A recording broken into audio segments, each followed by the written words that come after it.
आठगढ़ निर्वाचन मंडलीर बिजु जनता दलर संपादक रंजन जेना को पुलिस राति अधिया उठाई आनिबा घटना को सांबादिक सम्मेलन में निंदा करिसेंती बिजु जनता दल। दल पक्षरु सकाळे खुंटुणी थाना घेराव करने सह विक्षोभ प्रदर्शन करथिला आठगढ़ बीजेडी। गत 1 तारिख में खुंटुणी थाना आगरे श्रमिक संगठन हित मजदूर सभा पक्षरु 11 दफा दाबी नहीं आंदोलन चलता समय बीजेपी कर्मी और श्रमिक मानक मध्य पुलिस को उपस्थिति रे धस्ताधस्ती होइतिला। एही घटना को केंद्र करी खुंटुणी पुलिस आठगढ़ बीजेडी संपादक गिरफ करी कोर्ट चालान करिछि। एही घटना को निंदा करबा सह दोषी उपरे 7 दिन भितरे कार्यानुष्ठान ग्रहण करा न गले दल पक्षरु आंदोलन करा जिवा पई बीजेडी नेता कहिसंती। श्री प्रदीप्त कुमार दास साधारण संपादक बिजु जनता दल कटक जिला।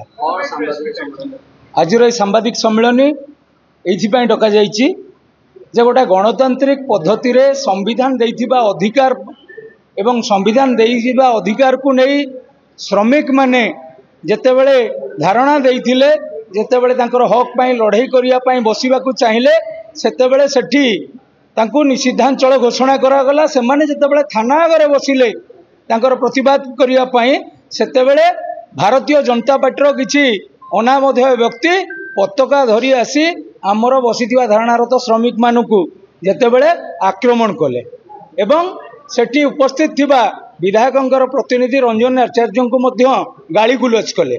एहा परे जेतेबेले आम दलर आठगढ़ पार्टी ऑफिसर संपादक सानो भाई केशव चंद्र जेना सी जेतेबेले गले एफआर देकी आसिले सेतेबेले किछि कार्यानुष्ठान नियाला नहीं। हठात राति अधरे गतकाली राति 2टा बेले गोटे सन्त्रासवादी को धरला भली जो भली ता घर चारिपट पुलिस छाउणी करी ता छात उपर चढ़ी तार सीढ़ी बाट को बाड़े से कबाट को भांगी ता भीतर पशि राति अधरे उठे नेले। ये कौ व्यवस्था?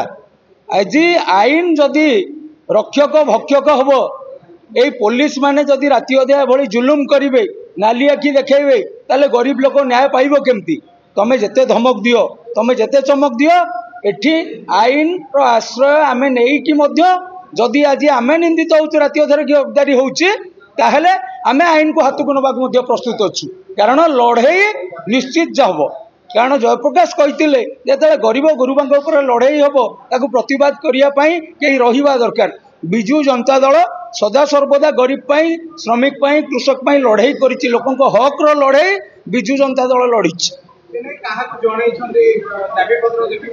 दाबी पत्र आमे निष्पत्ति करुछु गिरफ्तारी रो प्रतिवाद करुछु एको घोर निंदा करुछु एवं आमे एसपी को जणेबू 7 दिन समय नबू दल तरफरु एवं तापरे आमे ऊपर को जणेबू डीजी को जणेबू एवं जदि सेठू किछि न्याय न मिलिला अपर पक्षरे आमे जतिक लोकंकर ना देइछु एफआर करिछु समानक ऊपर जदि कार्यानुष्ठान न होला निश्चित भाव बिजु जनता दल राजरास्ता को ओल्लैब आर प्रतिवाद कर।